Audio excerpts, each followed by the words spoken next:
Ik geloof, ik geloof, ik geloof, ik geloof, ik geloof in jou en mij.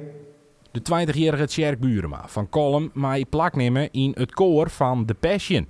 Op 6 april zal het evenement voor de 13e keer plakvinden, deze keer in Haas. Om in het koor te komen moest Tjerk de auditie tro.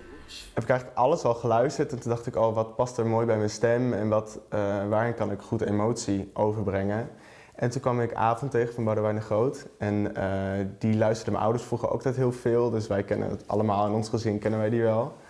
Toen dacht ik, ja, dit is een perfect nummer om te zingen, ook omdat ik het al gewoon heel goed ken, dus daar ligt ook wel een stukje van mezelf soort van in. Dus dat vond ik wel mooi als auditienummer. En te hopen dat je lichten doet.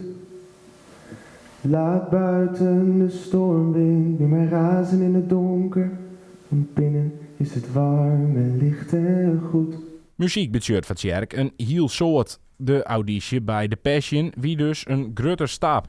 Hoe zocht zo'n auditie eruit uit? We moesten allemaal in een soort van halve cirkel staan en dan moesten we om de beurt zingen. En dat was wel heel leuk, want iedereen was heel ondersteunend voor elkaar. Dus iedereen ook applaudisseren daarna. En ja, de jury die bleef vrij neutraal, ook omdat ze dat natuurlijk wilden. Ze wilden niet een soort van voorkeur al aangeven. En nou ja, uiteindelijk heb ik dus een mailtje gekregen waarin aangegeven werd dat ik door was. Dus ik denk dat ze wel tevreden waren. En voordat Tjerk mij de groep op auditie mocht, stuurde hij een video-auditie in en die bleken echt goed genoeg. Want zolang als ik leef, waar mijn hart is, daar ben jij. De Kolmer is al van jong zo ontwanen mijn muziek en hoopt het in de toekomst er nog meer uit te halen. Ik denk sinds ongeveer groep 6, dus dat is echt al wel rond de 10 jaar.